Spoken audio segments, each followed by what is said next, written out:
For 1,000 years, Scots have had a strong attachment to their landscape. Now the Act of Union in 1707 makes Scotland part of the most dynamic economy in the world. And as the Industrial Revolution brings in the modern world, Scotland's very landscape is transformed, and the Scottish way of life changes forever. Despite their warlike reputation in the Highlands, clans were originally formed as part of a structured social contract across the whole country. The word clan actually in Gaelic, C-L-A-N-N, comes from the word children. So what it actually means is, in a sense, that there is a group of people who perceive themselves to be the children of a set of protective father-type figures, chiefs. It's almost like a contract which is cemented over time. In return for land and protection, clan members agreed to abide under the legal and military authority of the chief. But in contrast to their fearsome image, clanship was a way to survive in a tough landscape. Most of clanship is really about feeding people, redistributing land, and ensuring that the population can, in effect, maintain a stable existence in conditions which are far from ideal. Think of it rather more as a social security system. Kin or clan-based society survived in the Highlands well into the 18th century. But from the 17th century onwards, the increasing power of kings like James VI undermined the authority of the chiefs. And while the crackdown after Culloden in 1746 damages clans further, a bigger process deals a hammer blow. The agricultural revolution, which begins in England at the same time. Now, by agricultural revolution, what we really mean is a fundamental change in the purpose of land and what land produces. A very significant increase in the productivity of land through improved rotations and better farm management. The improved techniques mean landowners can make more money from large-scale farming than from the subsistence farming that had existed for centuries. That becomes tempting, even to clan chiefs. In the 18th century, status became defined not by your military following, but by the grandeur of your castle or your country house. You're starting to get chiefs who want to see their estates not in terms of housing the population, but rather of rents, of additional money so that they can live in Edinburgh or in London. As the state grows in power, clan chiefs start to think that raising an army is less important than making money. In a betrayal of the responsibilities, chiefs start to act more like landlords than fathers. But it's playing out in different ways. Agricultural revolution in the lowlands means new, large arable farms. In the Highlands, it means ever more specialisation in cattle and then in sheep. This is bad news for the Highland population. These developing pastoral farms didn't require much labour. The ratio was 1 shepherd to 600 sheep. That meant that people became redundant. In 1847, the Duke of Argyll wanted a part of Mull cleared of its people to make way for sheep. A 100-year-old local called Neil MacDonald wrote to the Duke with several petitioners, invoking the old ties of clanship. The petitioners and their forefathers had been tenants in the Ross since time of immemorial. The whole farm has lately been let in one lot to one individual who is not a native of the Ross, and neither he nor any of his ancestors ever possessed any lands under your Grace's noble ancestors. There is no evidence, the Duke replied. The evictions went ahead. Of the 928 inhabitants in 1841, only 391 were left by 1861. The old way of life disintegrated so speedily. The Scottish Highlands moved from tribalism to capitalism over 2 generations. In 1 decade, the Duke and Duchess of Sutherland forcibly removes thousands of people to make room for 200,000 sheep. Communities are burnt to the ground and some accounts tell of elderly people still in their beds as the fires were lit. The large-scale sheep farming emerged in the inner areas. What you had was pushing the people to the coast, so that what the landowner was concerned to do was to create a dual economy, to make two sources of profit.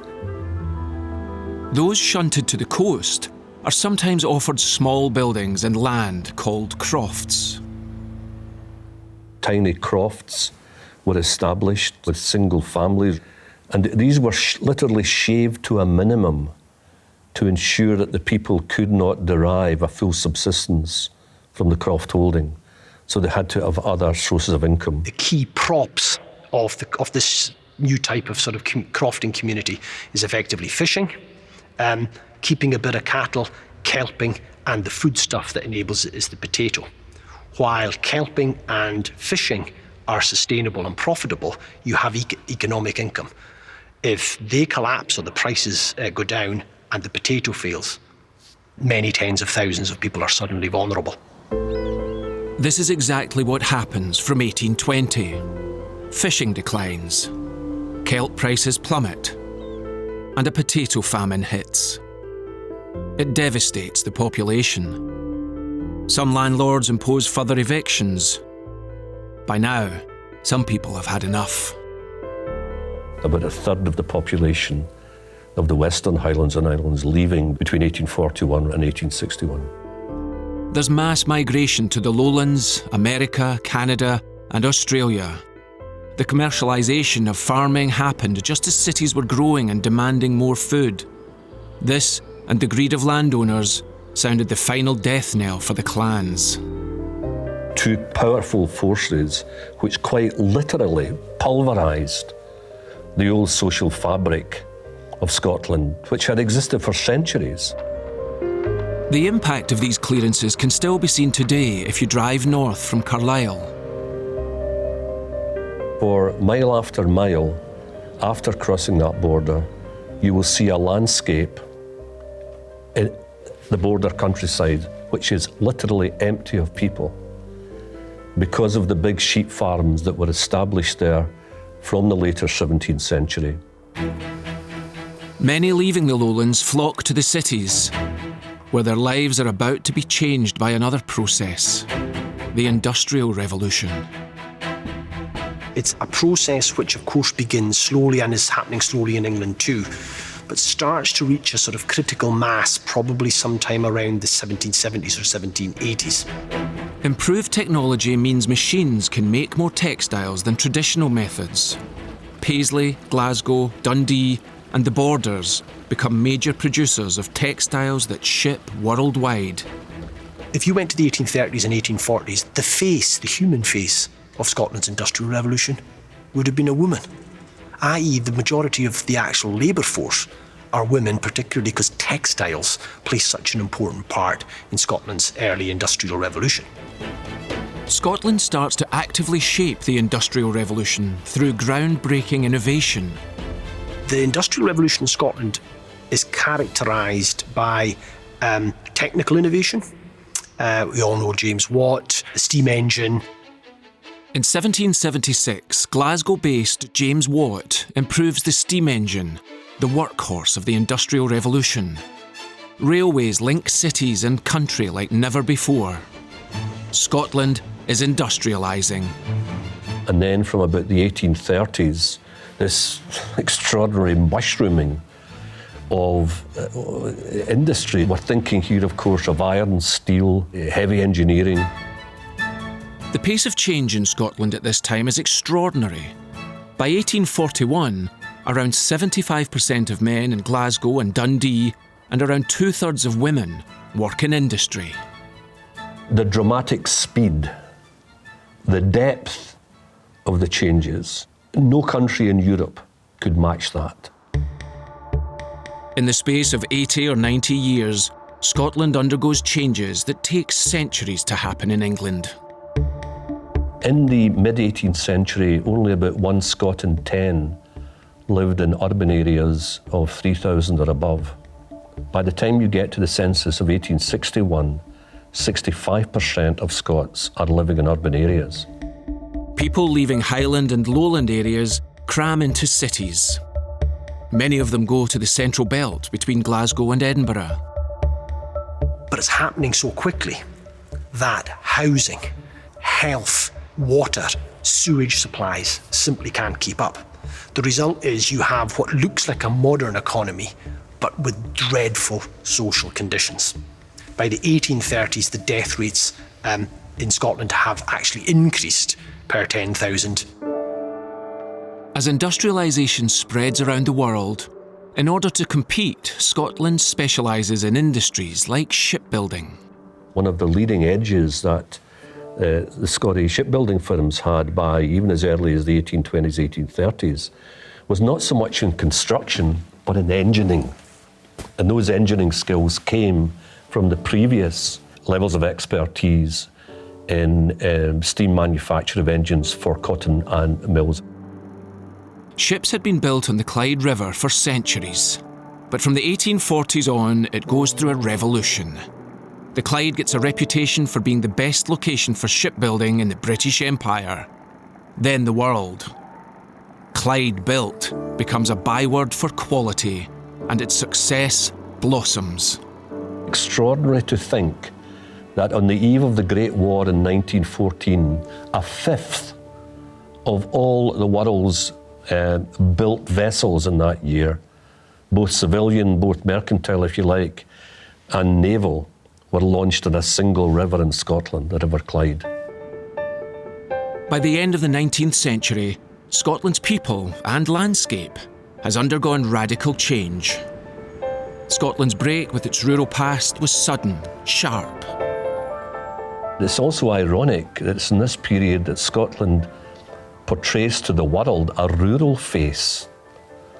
You know, that it's a Highland country, whereas it's become, after England, the most urbanised society on earth.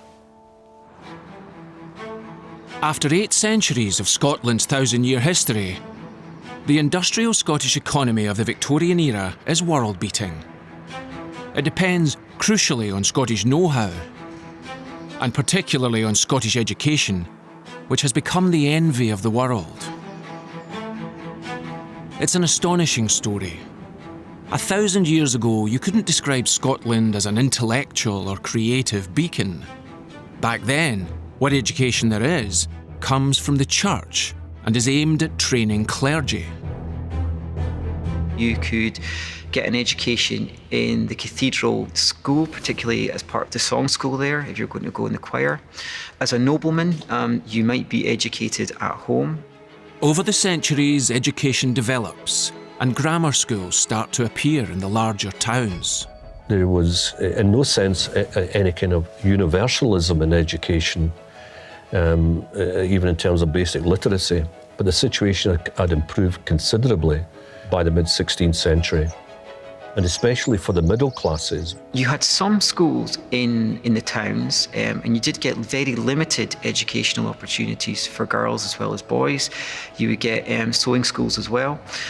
But generally speaking, the educational provision was very slim. By the 1560s, Protestant reformers like John Knox want to change all that.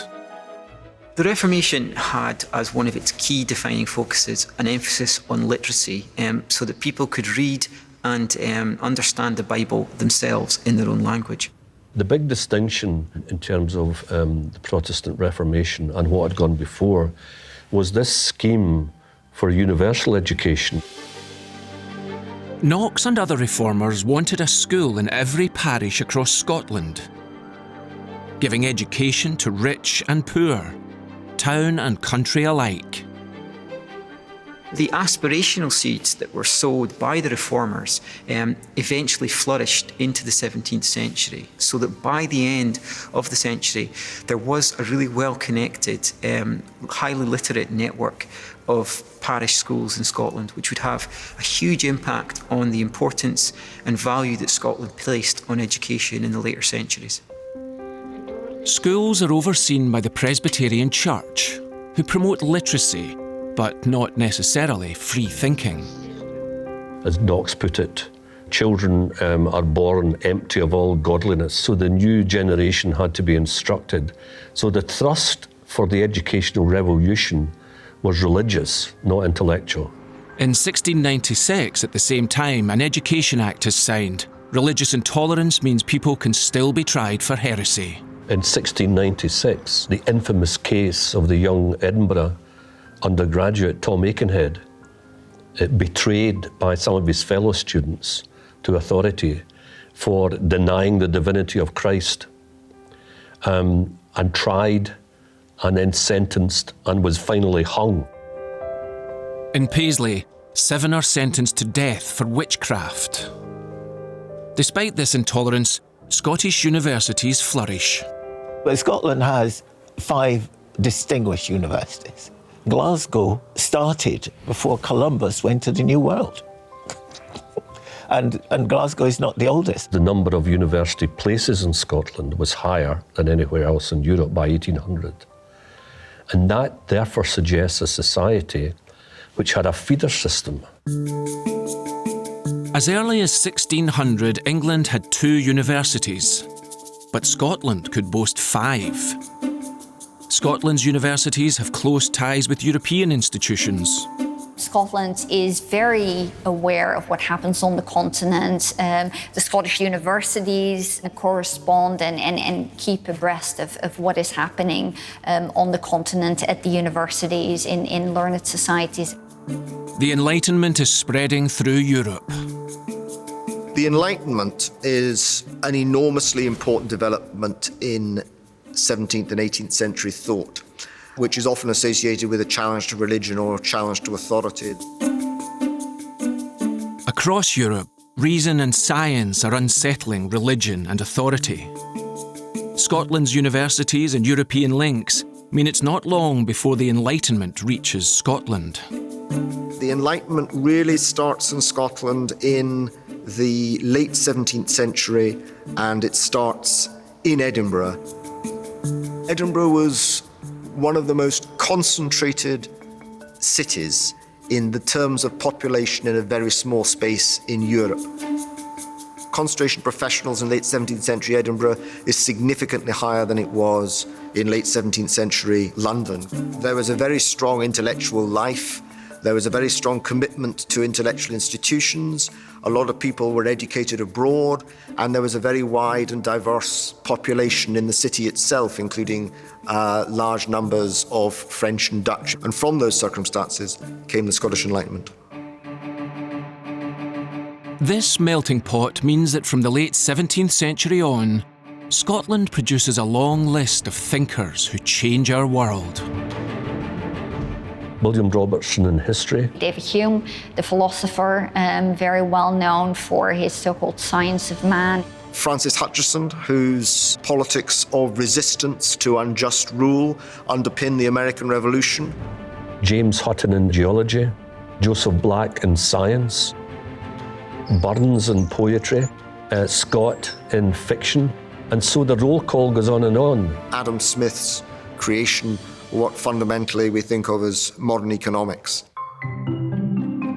In 1776, Smith writes The Wealth of Nations, which deeply influences politicians for centuries.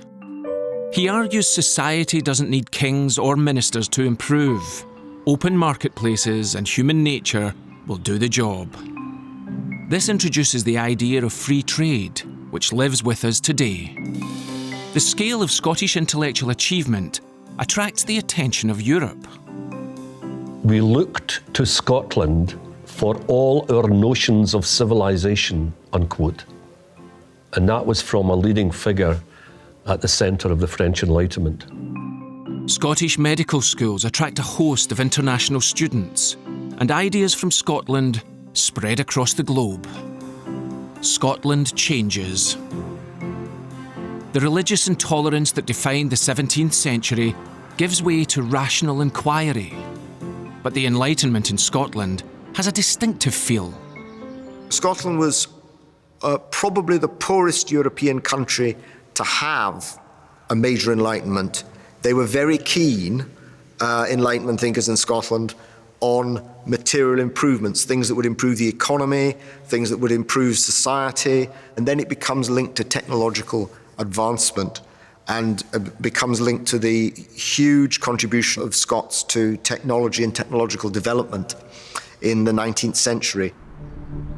From the late 18th century and right through the 19th century, there's a practicality to the Scottish Enlightenment, a desire to improve people's material circumstances.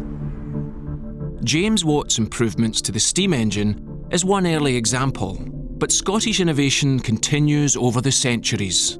The invention of the telephone by Alexander Graham Bell in the 1880s, the development of modern anaesthetics by James Young Simpson in the 1840s, and the development of sterilisation, a very topical, I think, development by Joseph Lister in the 1870s and 80s. The great Scottish road makers like Macadam, bridge builders like Arrol, Lord Kelvin, who made the underwater telegraph possible, spent his career as a professor at the University of Glasgow. First practical steamboat in the early 19th century. James Clerk Maxwell, widely regarded by those in the profession as one of the three most important physicists of all time. James Clerk Maxwell is often overlooked in Britain, but he's famed around the world. Asked if he stood on the shoulders of Newton, Einstein replied, "I stood on the shoulders of Maxwell." He had a picture of the Scot in his study. Fundamentally, Maxwell makes modern physics possible because he integrated Newtonian physics with electromagnetism. Maxwell's work in electromagnetism changed the way we understand reality itself. His work would have practical uses too. Without it, we wouldn't have radio, TV, modern communications, X-rays, or the telescopes that peer into deep space. The intellectual and engineering achievements of Scots have helped shape the world we now live in.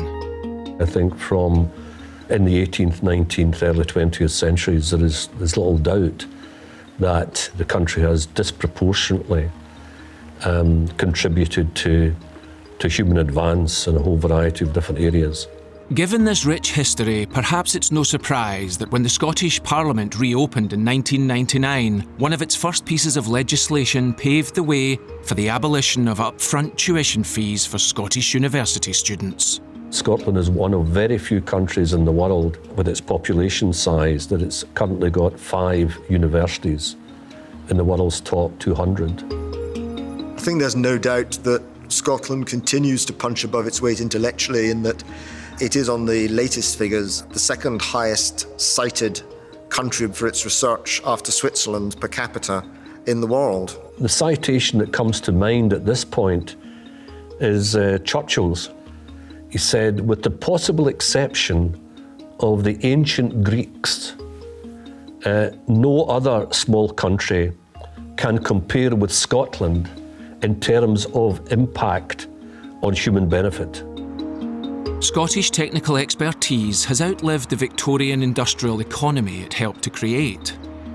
And when the shipyards, factories and foundries eventually closed in the 1980s, it was crucial in the exploration of North Sea oil. 900 years of Scottish history have resulted in one of the most important industrial economies in the world. But in the late 20th century, all that will change, as will Scotland's place in the world. And at the heart of these changes is the matter of energy. For millennia, our energy needs were simple. We relied on the sun for heat, or we burned wood. We used animals, water or wind for transport, or to power simple machinery. In 1776, James Watt changed all that when he improved the steam engine, which helped kickstart the Industrial Revolution. Then in 1847, James Young first extracted oil from shale rock. He called it paraffin. An alternative to whale oil, paraffin could be used for lighting, and it helped productivity. Suddenly, we were actually able to work for much longer periods, and we weren't restricted by the seasons and by the length of the daylight. This allowed more productivity, but it changed home life too. That was effectively Scotland's first kind of oil boom. By the turn of the 20th century, there was over 100 companies working in the Midland Valley of Scotland, so the strip in between Glasgow and Edinburgh, mining and extracting shale oil. And it was a really big business and fundamentally changed the way that people lit their homes and heated their homes. After World War II, Britain's need for this crucial resource would lead to entanglements in the Middle East and elsewhere. But in 1969, a bit of Norwegian good luck inspired Britain to look for it closer to home. A company called Phillips Petroleum out of Oklahoma, they arrived and they went to see the Norwegian government and said, we want rights to the whole of the Norwegian continental shelf. The Norwegian government said, maybe, maybe not, but first of all, you've got to drill some wells. So Phillips made a deal with them that they would drill 13 wells on the Norwegian continental shelf. Recent gas discoveries in the North Sea had inspired Phillips to look for oil. It was a bit of a punt. Only 25% of the wells that are drilled for exploration ever actually find any oil. The other 75% there won't be anything there. So it's a risky business. And basically they drilled 12 dry holes. So a dry hole means that you didn't find anything. And they actually went to the Norwegian government and asked to be let off the last well, and the Norwegian government said, no, you got to go and do it. You made a commitment. So they did it.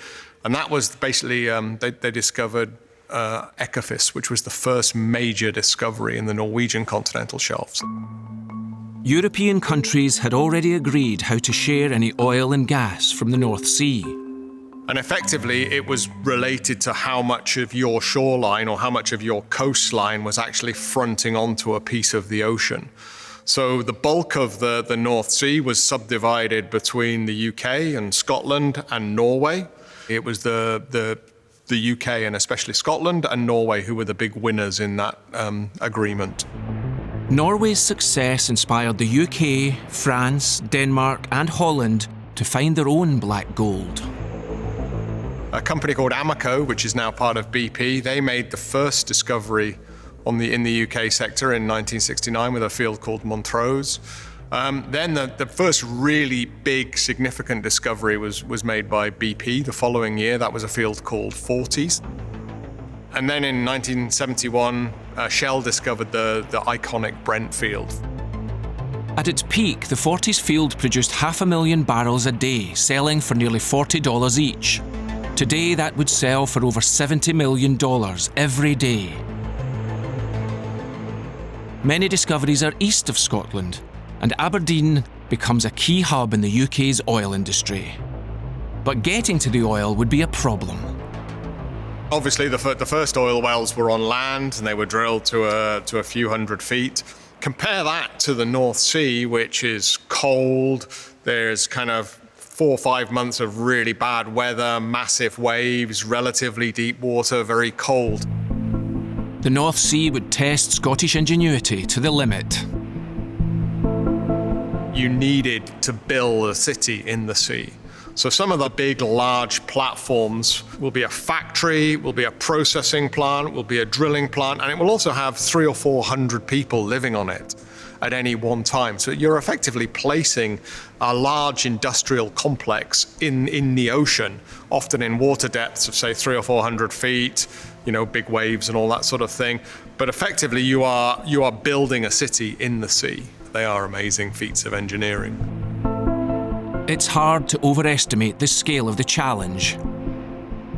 Safely handling oil in such a hostile environment inevitably came with risk and tragedy. Explosion and fire on the Piper platform. On the 6th of July in 1988, there was a colossal accident out in the northern North Sea. The situation is that the platform is completely on fire from sea level to top. Piper Alpha was not just a platform sitting on one field, it was actually the hub for a whole bunch of other fields. And the oil was all channeled into this hub and then carried off to the mainland. A routine maintenance check resulted in a small explosion on Piper Alpha. These were comparatively small and would have been manageable, but the problem was that the way the platform had been designed, those initial explosions wiped out the control center. A lack of communication led to the problem escalating. So basically what you've got is the hub is burning and you've got 2 or 3 outlying structures still pumping oil and gas into it. And that then led to a massive explosion which basically destroyed the entire platform. 167 people lose their lives. Only 61 people escape the platform. In response, the oil industry overhauls its entire health and safety rules.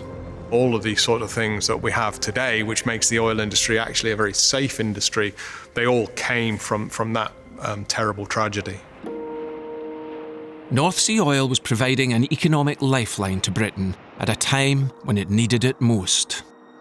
There has been years and years of austerity and rationing, and the economy is effectively bankrupt.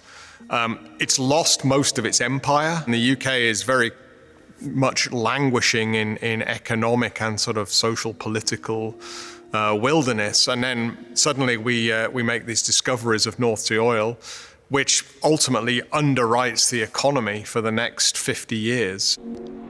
The windfall revolutionises Britain. The government reduces coal consumption and can smash protests from miners, knowing that Britain is energy secure. And it helps fuel the loads of money culture of the 80s. But as we became increasingly aware of the issue of climate change, many governments have looked to move away from fossil fuels to renewable sources of energy. And Scots have played a leading role. There was a quite ambitious target to try to sort of generate 50% of Scotland's domestic use of electricity by 2015. That was met. Coming into the present day, 2020, where we're already generating 90% of the domestic power. Ironically, one of the things that helps Scotland develop renewable energy is something the country is infamous for: its weather. Scotland is ideally placed for renewables, so it's very windy.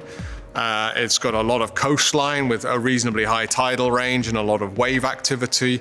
And then actually, certainly on the eastern side of the country, it's actually pretty sunny. Scottish weather may be a renewables goldmine when combined with engineering ingenuity.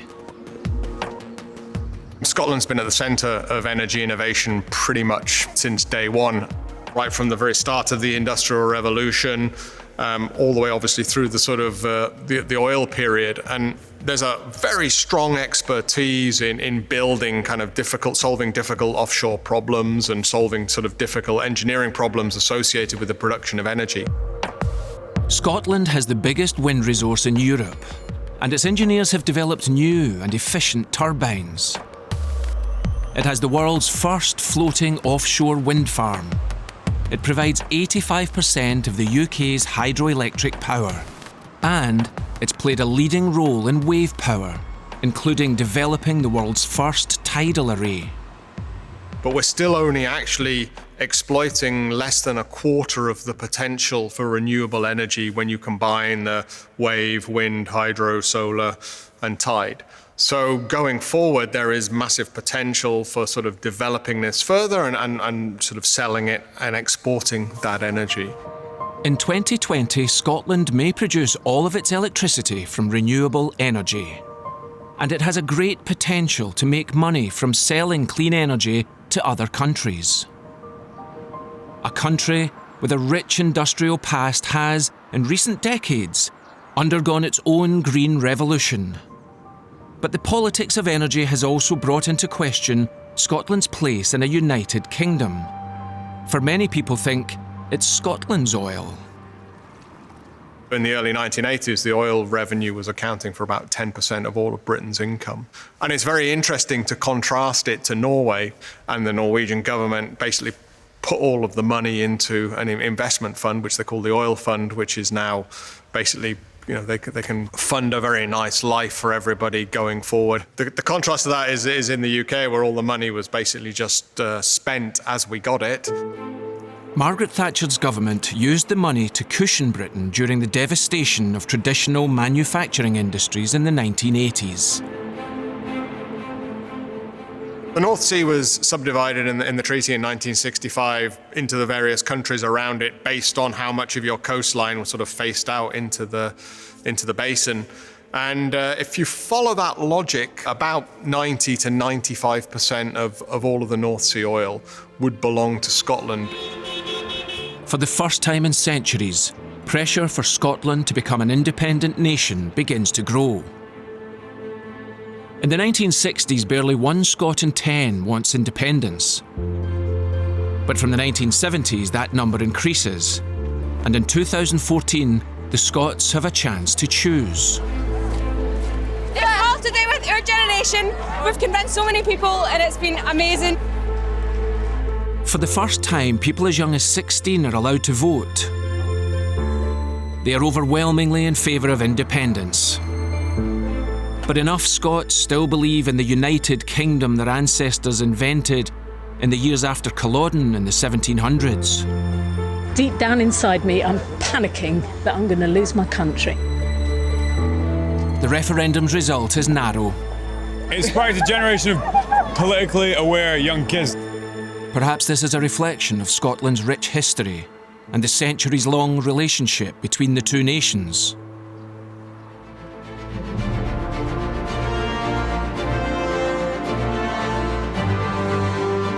For 1,000 years, despite the religious, social and trading turmoil, Scotland has kept its identity and plays a leading role in the United Kingdom, for good and ill.